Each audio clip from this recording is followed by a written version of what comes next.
So, you want to be a digital nomad, eh? Well, great.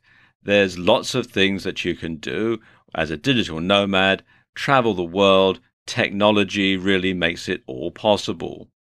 And it's something that couldn't have been done 20, 30 years ago.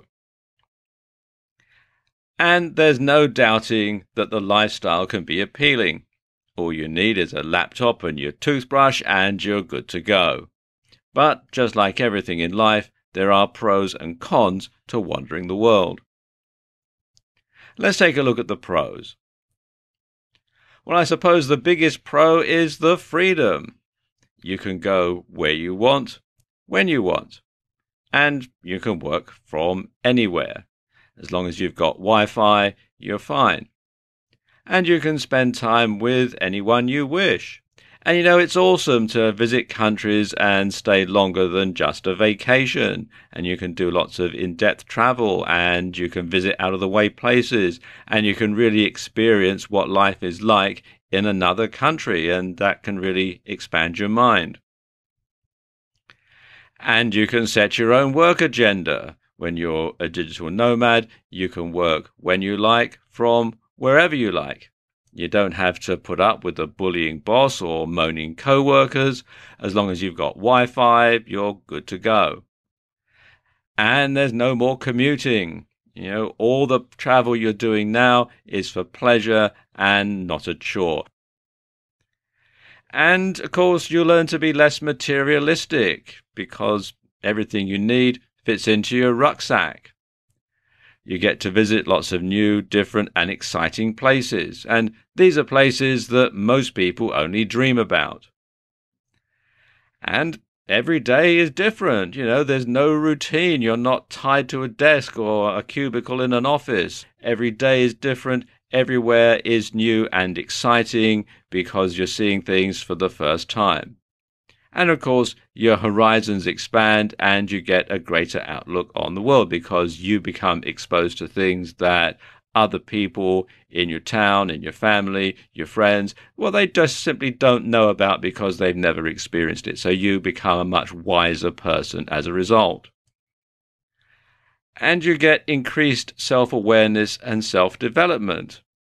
Because you have to adapt to different environments and people, you're constantly growing and evolving as a person. And challenging yourself to live without the comforts of a home base, a regular paycheck, and familiar people and surroundings opens up a greater awareness of self because your backdrops and your relationships keep changing, so you become a much stronger person emotionally.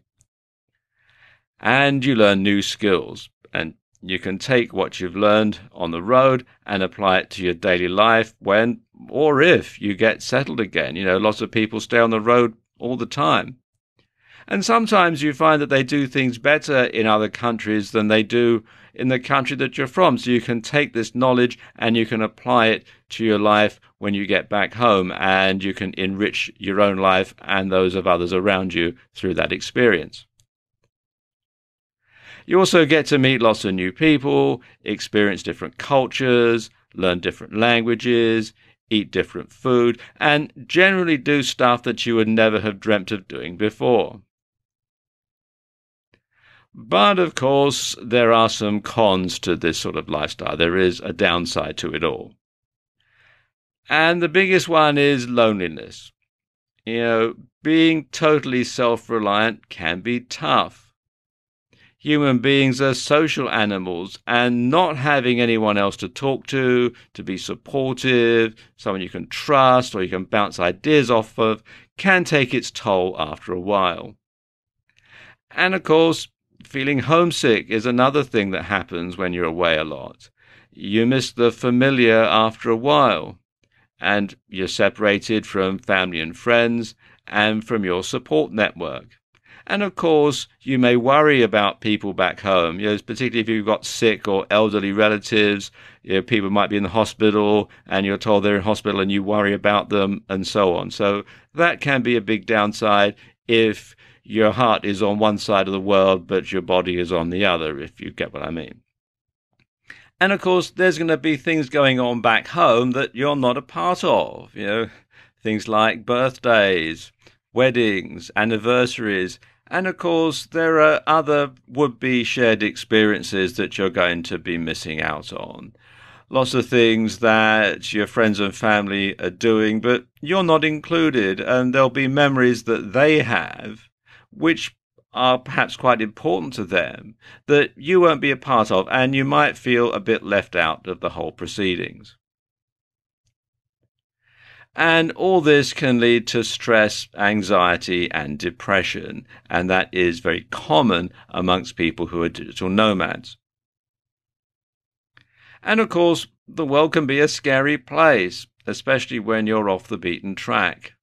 And you never quite know who you can trust or where you'll be 100% safe. Of course, you can be at the mercy of events, things like bad weather, wars, strikes, banks freezing your account, or even not having Wi-Fi that works can wreck your plans. So, being a digital nomad can be a fantastic lifestyle. But you need to think long and hard before embarking on it and make certain it's for you.